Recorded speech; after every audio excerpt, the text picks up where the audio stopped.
My name's June. I'm a 21-year-old female, and I'm making this story today because my grandparents hate me. I don't know why. Well, I'm also here to tell you, my mother, she passed away in a pretty tragic accident. But for some reason, she left me all the money, and not my brother Chris. I find that really weird because my grandparents, like I said, they hate me. They always adored Chris, and I could never really figure out why they would hate me and love him. Until I discover a secret that my grandmother told me that was supposed to be a deep, dark family secret. And, well, now it's exposed, and I know why they hate me. The phrase, family is everything, is one of the most overemphasized phrases I've heard in my entire life. Before my mother passed away, she used to tell me that having a family was like having an umbrella on a rainy day.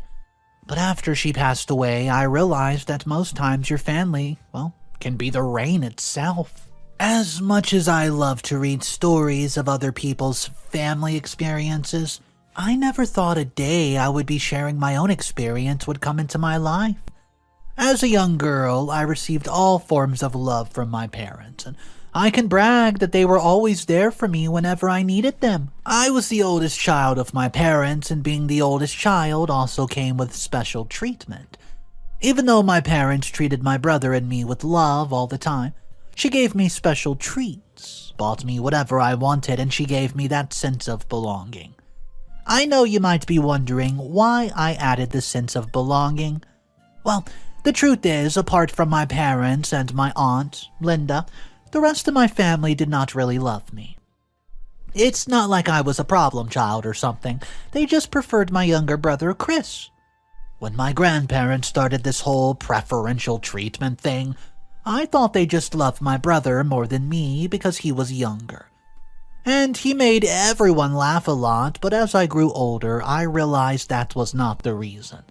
Because when Chris grew older too, he stopped being funny, and he was just like any other child. Before Chris was born, I remembered spending time with my grandparents a lot. But after his birth, the bond and connection we shared just vanished. If they came to visit, they would buy only toys and gifts for Chris, and he got lots of Christmas gifts from every year, and they never got me anything. Although this might sound like it's not really a big deal, it took its toll on me as a child. I spent the majority of my childhood wondering if my grandparents really loved me or not. The only people that stood by and did not change their attitude towards me were my parents, and my Aunt Linda, of course. I did not have any paternal grandparents. My father lost his parents when he was just a teenager. Maybe if I did, I would not have been so bothered by what my maternal grandparents did with Chris. I remember growing up and asking my mother if I had done something wrong to my grandparents, and each time, she would just change the topic and assure me that everything was fine.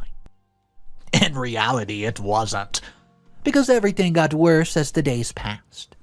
My grandparents never attended any of my birthday parties after Chris's birth, but they never missed any of his, and even for a single year. Chris was also allowed to go over to their place for summer holidays and any other short holiday, but I never got to do that. My Aunt Linda tried to cover up for them too as much as she could, but it was never enough. She was a teenager when I was born, so we did not really spend time with each other in my early years. It was after a couple of years that she became very present in my life and visited my parents a lot just to be with me. So, to make up for the subtle neglect I got from my maternal grandparents, my parents spoiled me with everything I ever wanted. They both had great-paying jobs and they earned pretty well. So, in order to make me feel loved, we would go on these mini vacations together, go to children's concerts, and we did almost anything I wanted. When Chris grew up, he took my grandparents' character to a level. We did not have that sibling bond no matter how much my parents tried to make up close. Also, Chris was never steadily at home. He would just spend the majority of his life in my grandparents' house, even as a child and teenager. At one point, my grandparents asked Chris to move in with them and school from their home, so the only time I got to see Chris was in school or whenever he came home just to pick something up. My grandparents had a couple of businesses and they were really well-to-do. They also owned a restaurant my parents and I used to eat a lot at before Chris was born. But after Chris came, everything just changed. Eventually, I grew into a teenager and I kind of had multiple personalities. Not like some personality disorder, but my personality was based on my hair color. From age 10, my mom allowed me to dye my hair because it was one of the only things that gave me happiness. Even as a teenager, I struggled with abandonment mentality, and deep down I just prayed for my mom to not give birth to another child, because I feared they would abandon me like my grandparents did, and I would look after their new child. And thankfully they did not. I know it was pretty selfish of me to ask for that, but later on I realized that the reason my parents did not have another child was because they wanted to give Chris and me the best life. To cover up for not getting any Christmas gifts from my grandparents, every Christmas, my parents would hire someone to act like Santa Claus, and he would knock on the door, then bring out a big book and ask if I was June. When I nodded and said yes, he would say I was in his good books and he would hand me his whole bag of gifts and just walk away. Surprisingly, everything I wrote on my Christmas wish list for the year would all be inside that bag. I'll admit that getting gifts from Santa Claus every Christmas did make me happy. But that stopped when I eventually found out that Santa Claus was not real and my parents were the one hiring somebody to do it. It still makes me laugh to date, and it's one of the sweetest childhood memories I still hold on to, because it took my mind away from my grandparents' neglect for a couple of days. I think it was age 15 that I realized that my grandparents would never love me. That day, we all went to their restaurant to eat as a family, and my parents, Chris, and aunt were there, and both of my grandparents were there too. We joined 2 tables together and we were waiting to be served. All of a sudden, my grandmother, Melanie, asked me to go into the kitchen and help with the dishes. It was funny because they had someone who did the dishes and I did not understand what she wanted me to even do.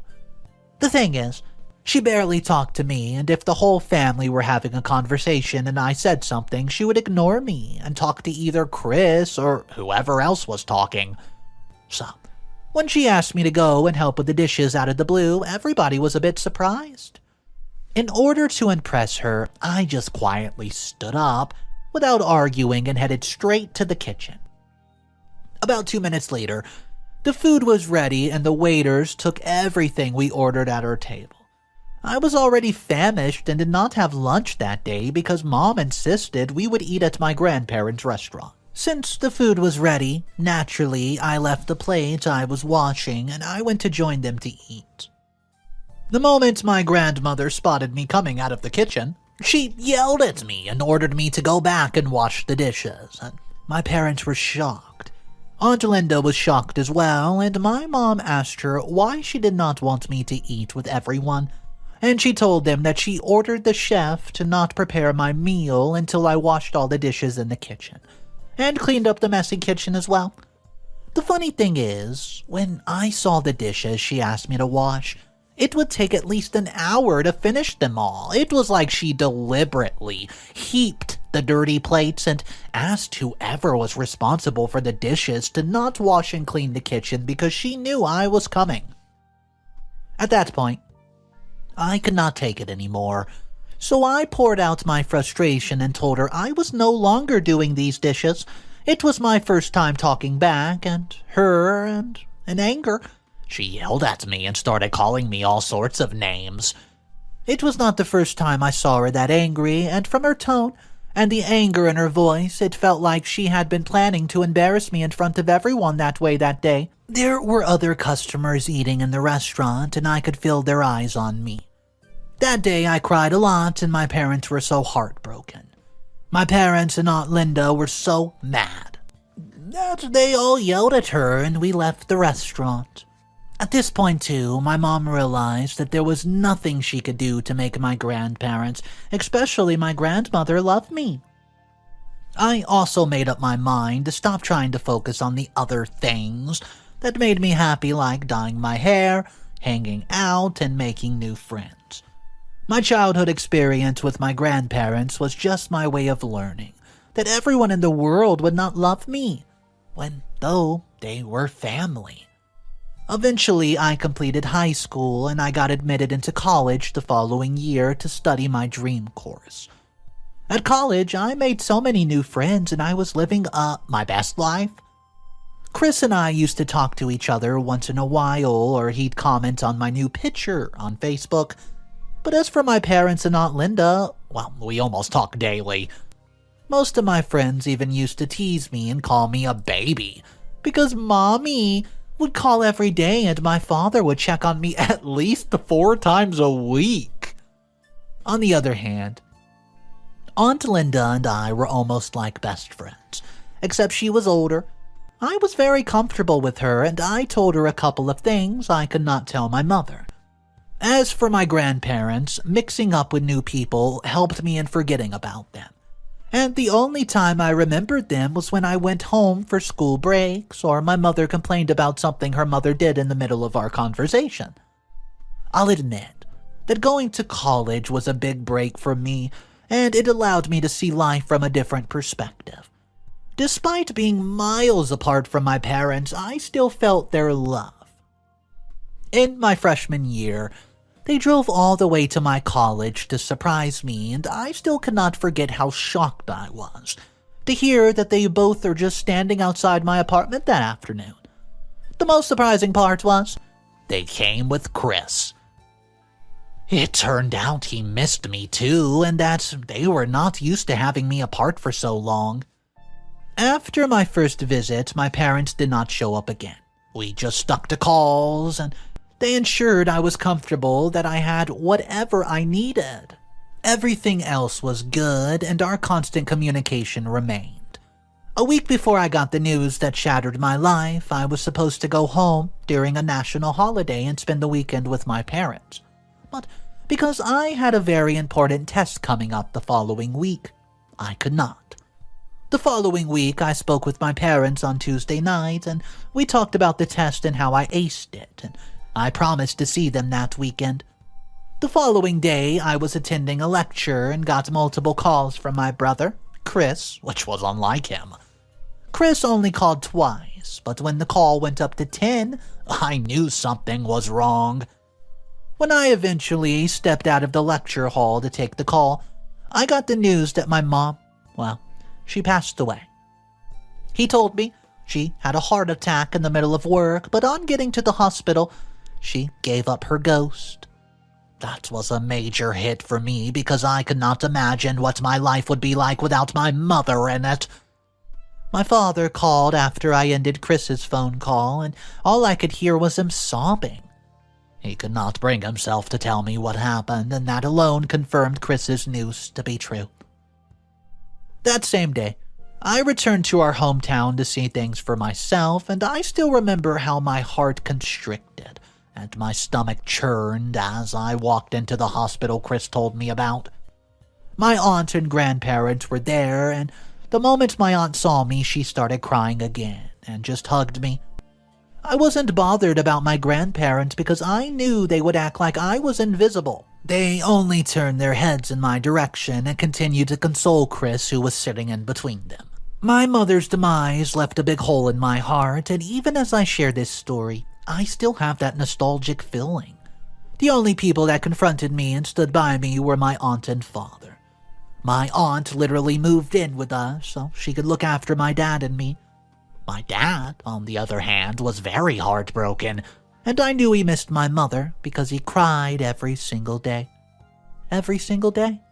He tried to stay strong for me, but he was also hurting. No one knew what caused the heart attack, but we believed it must have been from stress. Thankfully, we had a successful burial, and we gave her the rest that she deserved. During this time, I struggled a lot in school because I could not concentrate, but my lectures understood me, and we were ready to help in any way that they could. I guess I'll just learn to live without her. And I also know that Chris and my grandparents are going to make life more miserable for me, but it's a good thing I'm miles away from them now, you know. What's up, everybody? Mr. Reddito here. So today's story took a pretty bad turn, with OP's mother suffering from a heart attack and passing away. Well, I want you guys to prepare yourself because this story is going to take another turn. I do have 4 complete updates. I found every single one. And the final update was buried in the comment section of the original post, but don't worry, I found it. If you guys are new to the channel, just take a second, hit that subscribe button. It really helps support the channel a lot, and that way, you'll never miss another video. Here is update number 1. Let's get right into it. Hey everyone, I just found out that my mother, well, she had a will. A couple of weeks after my mother's burial, my dad asked me to come home for something important, and I did. I didn't know my mom had a will, and her lawyer wanted me to be present before he read it. On the day the will was read, the whole family was there, including my grandparents. My mom was a very hard-working woman, and she owned a lot of assets and other stuff, and she gave my brother, Chris, a great majority of her assets, and she left some for my father. She also left her sister a couple things, and for me, she left me a mouth-opening sum of money.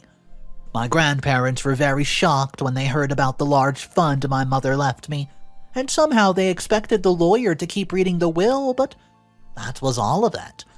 When the lawyer told them that my mother did not leave any other things for Chris, apart from the assets, they were absolutely livid. Oh man. They started yelling at the lawyer, but when they realized there was nothing he could do, they turned to me and said, it was impossible for my mother to leave all that money to me alone, and they demanded I split it 50-50 with Christopher. I told them I would not do that because it would defeat the whole purpose of my mother leaving the money to me. I also added that I did not understand why they wanted me to split my inheritance with Chris when he got his own assets that were worth thousands of dollars. Upon hearing this, my grandparents flared up. Especially my grandmother. She said I have no right to compare myself to Chris, and it did not matter if Chris had his own assets or he didn't.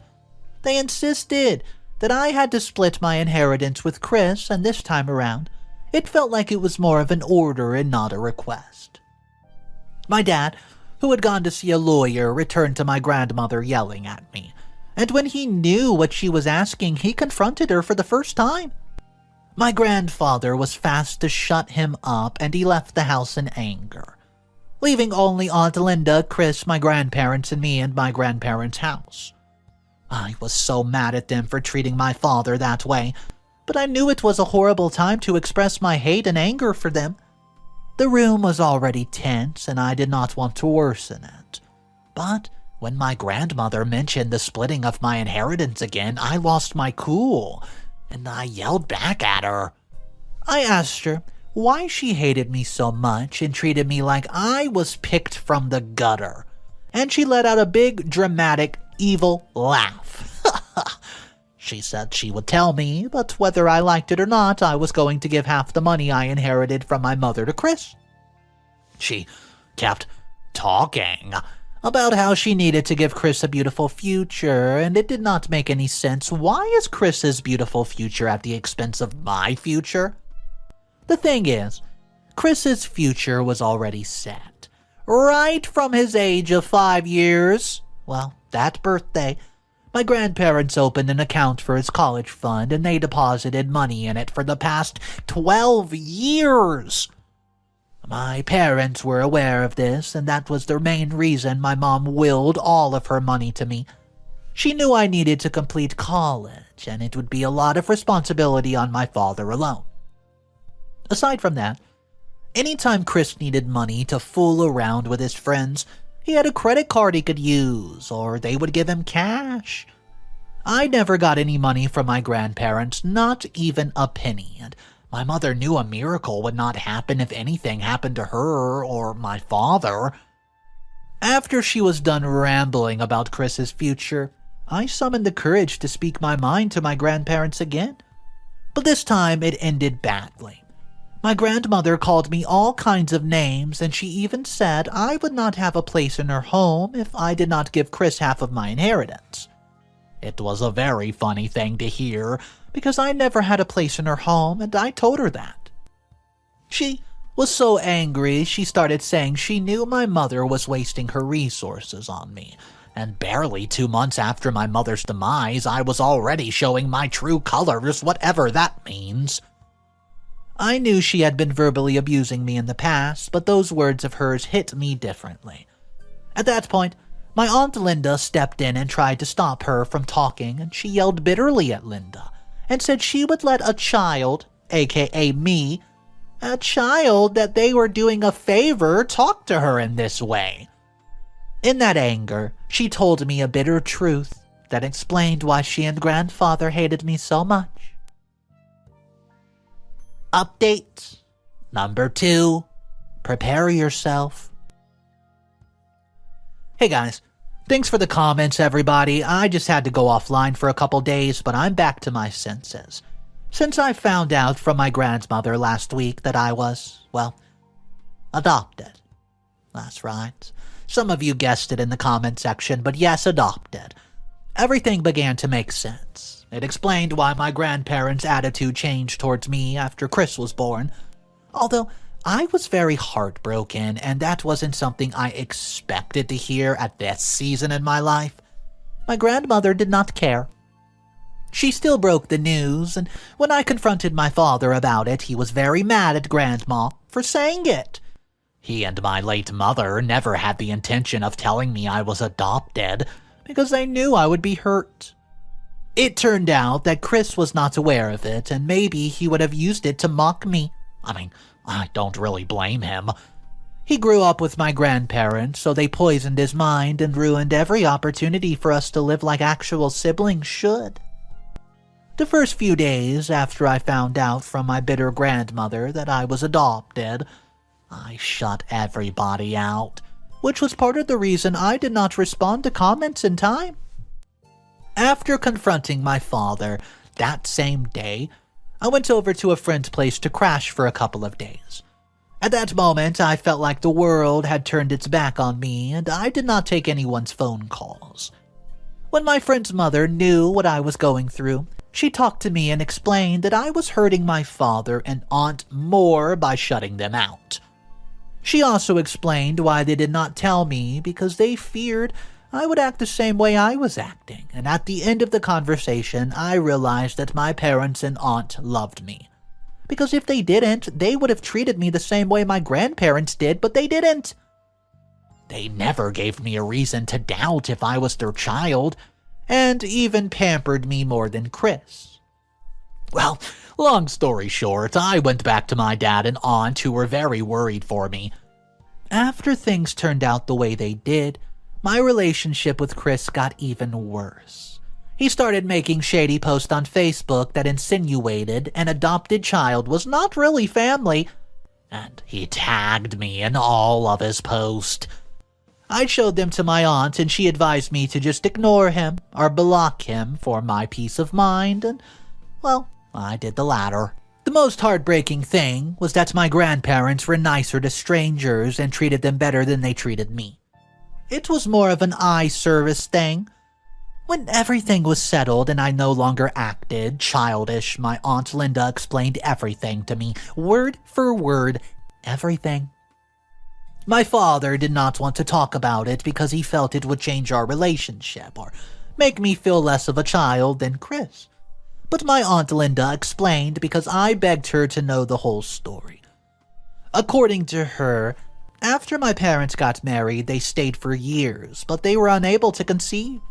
So they decided to adopt a child, and they adopted me when I was only 6 months old. When I was brought back home, everyone was so happy, including my grandparents, and they made everyone promise they would never tell me I was adopted. Luckily, 4 years after I was adopted, my mother conceived and gave birth to Chris. But after Chris came, my grandparents recognized him as their legitimate heir. This was also the same time frame my grandparents' attitude changed drastically towards me. The reason no one noticed early was because Chris was just a baby, and it was normal for adults to treat a baby with much love, and as well spend time with them. Update number 3. For the past 2 weeks, I had peace of mind because Chris did not know I blocked him on Facebook. But oh boy, when he found out, he became absolutely furious and started sending me direct angry messages. He called me an illegitimate child, and he said I did not have the right to take that amount of money alone. It seemed like my grandparents' words had finally entered his head. The most annoying part is, he became worse than them. Whenever he came to the house to grab something, he would inscribe words like, "Get out," "Imposter," or, well, other more verbal abuses on my door.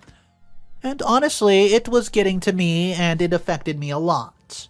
I also had to tolerate all of this because I was on a long school break and I did not have anywhere else to go. I could not move in with my Aunt Linda at all. She was going through a divorce with her husband, and she also needed a place to stay. So, when I could not take it anymore, I reported him to my father, and my dad called for a family meeting. We were both expecting only Chris to show up, but to our great surprise, he showed up with my grandmother. He had this annoying smirk on his face, and I wanted to punch him badly, but with the way things were going, I knew Chris and my grandmother were ready to do anything to get their hands on my inheritance, even if it meant suing me for physically assaulting him. Before the meeting started, my dad told my grandmother that the meeting was only between Chris and him, and he asked her to excuse us, but she refused. She said Chris is a minor, and she was not going to leave a minor, her grandson, with 2 wicked adults. It was funny because it took a wicked person to know one, you know? After my grandmother refused to leave, my father finally started the meeting. Immediately, my dad said, "Chris, your sister has been complaining." And my grandmother threw her purse and flared up, and she was angry that my father referred to me as Chris's sister. To make things worse, she warned him to never refer to me as Chris's sister ever again. She did not even let him complete his sentence, but I knew Chris was aware of what my father wanted to talk about. We expected that my grandmother would end there and let my father speak, but oh boy, she was not done. She kept berating and yelling and yelling and yelling. She even went as far as saying that I was adopted, and no one knew if my father was a murderer, a thief, or if the blood of a criminal was running through my veins, and that her grandson could never be related to a jerk like me. Then she openly wished my parents had rescued a puppy instead of adopting me. By this time, my father was not having it anymore. He asked her to either shut up or leave. And at this point, Chris took offense. He stood up and yelled at my father for talking to his grandmother in that tone, and I was shocked, but not more than my father. It was obvious Chris had been brainwashed, that he could even stand up to our father. Long story short, my dad kicked Chris and my grandmother out of the house. But before Chris left, he turned around and said these exact words to me.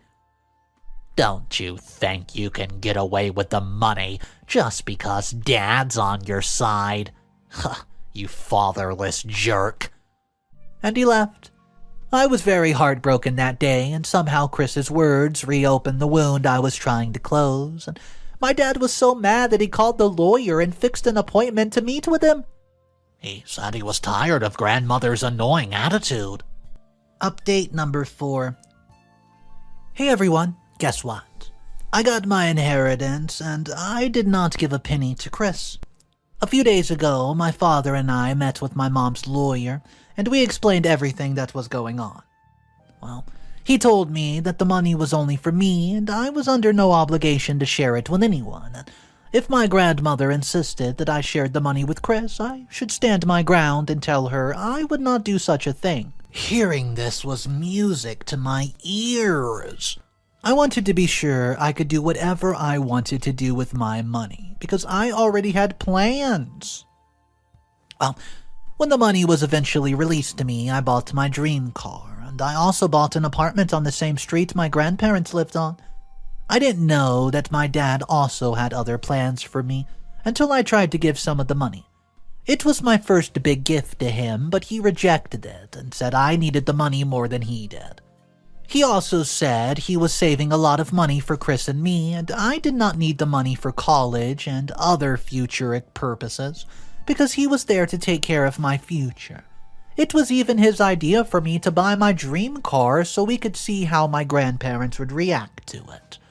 The truth was, my father never got along with my grandparents, especially my grandmother. He only tolerated them because of my late mother, and since she was no longer with us, he did not have a reason to keep pretending. He opened up to me, and he felt so good and relieved to kick his mother-in-law out of his house the day that she came with Chris, and he had always wanted to do that. The reason my grandparents were kind of difficult was because my father was not rich when he met. He was just a youngin' in love who wanted to build a future with my mom, but they gave him a very tough time, and 2 days after I bought the car and new apartment, my father and I decided to pay our grandparents and Chris a visit.